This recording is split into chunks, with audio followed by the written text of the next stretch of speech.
La moto est couchée, pourquoi? Ça m'évite de vidanger l'huile pour que l'huile elle reste de l'autre côté du moteur. Comme ça je peux ouvrir le carter moteur. Pour ouvrir le carter, changer la bille et rajouter des rondelles sur mesure, que fabriquer des rondelles pour que ça appuie plus sur les ressorts. Ce que je vais faire, je vais rajouter des rondelles à chaque ressort. Ça va faire 1 mm d'épaisseur à chaque ressort. Ainsi remettre la petite bille en céramique, le joint du carter tout neuf parce qu'il est pas neuf. J'ai dû mettre de la pâte à joint pour qu'il joigne ça. Mettre la chaîne. Je vais faire ça vite fait. Voilà les rails. Poser au calme.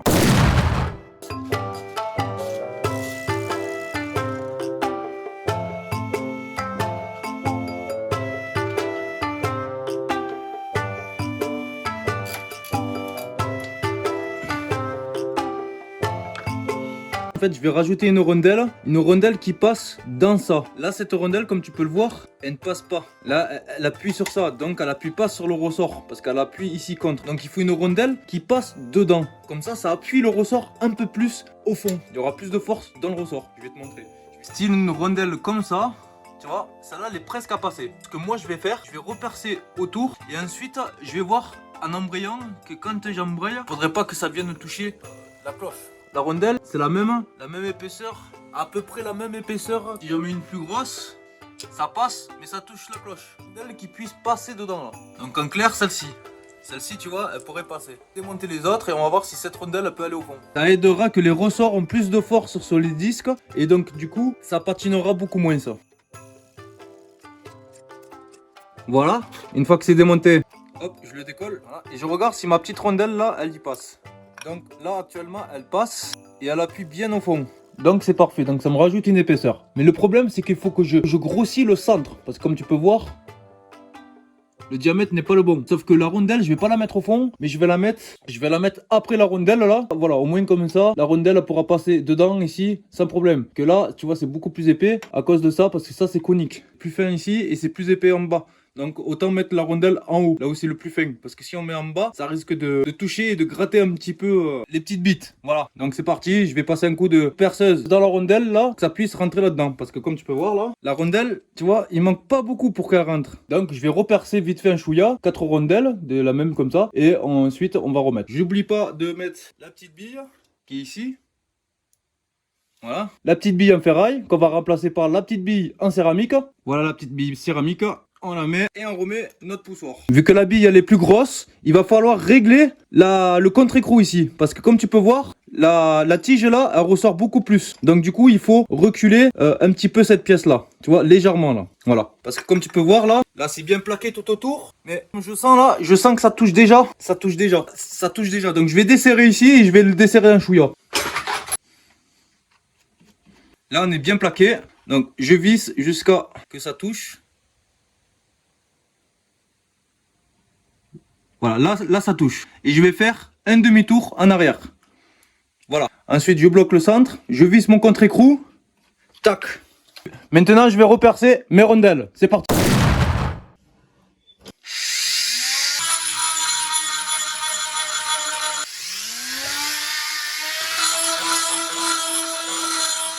Est-ce que ça passe? Voilà. Faut que la rondelle puisse rentrer comme ça. Voilà. Une fois qu'elle peut rentrer comme ça, je vérifie les autres. Nickel, nickel et nickel. Voilà comment faire des cales de ressort pour pas 1 euro. Et donc là, je remets ma noix, je mets mes ressorts. Et ensuite là, je prends ma rondelle, je la mets ici. Il faut faire bien attention de bien centrer la rondelle par rapport à la tête de la vis. Et ensuite, ça va se débloquer. Ça veut dire que la rondelle est passée entre le bitonio. Je pourrais mettre la rondelle dedans, mais je préfère la mettre contre la vis. Parce que c'est le plus large, le moins large. Voilà, je vais te montrer un exemple. Quand tu mets mal ta rondelle, par exemple là, elle est sur le côté là. Voilà, là ça bloque de travers. Donc je desserre. Tu vois, j'ai fait même pas un quart. Je centre ma rondelle. Et là je visse. Tu vois, là il n'y a pas un quart là. Tu vois, là il y a au moins 2-3 tours. Voilà. Je vérifie pour celui-là aussi.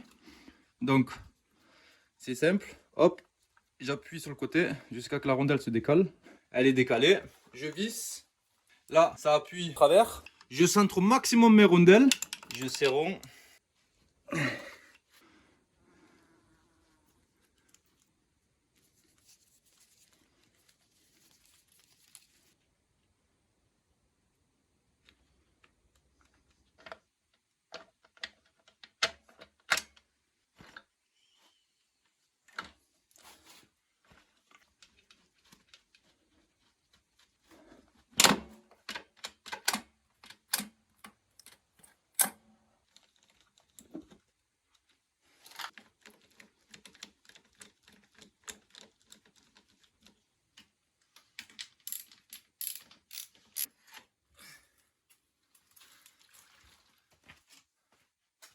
Et après ça, il faut vérifier le niveau d'huile ici. Donc il faut ouvrir. Si ça coule, tu démarres, tu passes une vitesse, tu fais tourner la boîte de vitesse. Question que l'huile s'étale dans la boîte. Ensuite, tu rouvres ici et tu refais le complément. Là, tu vois, j'ai bien fait de vérifier parce que le fait que je l'ai couché, eh ben, il y a un petit peu d'huile qui est parti en dessous là. Et du coup, je vais rajouter.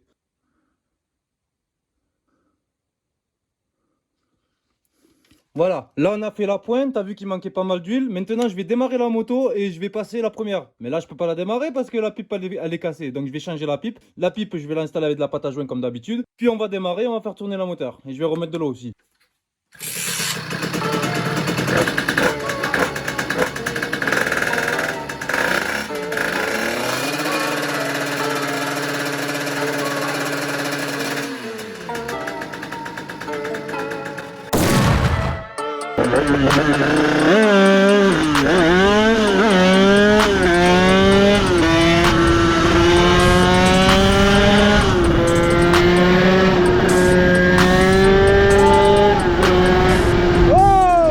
T'as vu, ça a strictement rien à voir.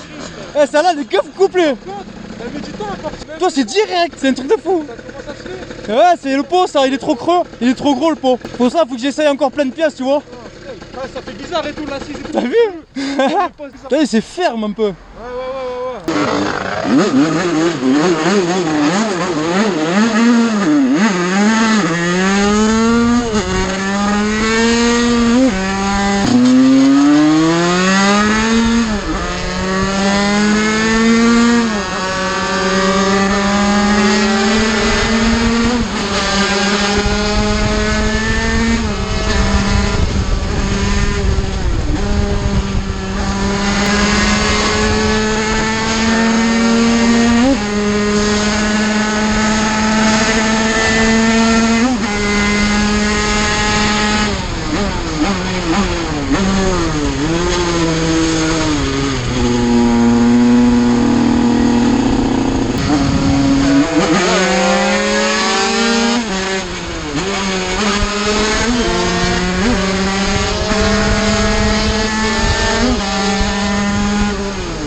Elle marche avec un air.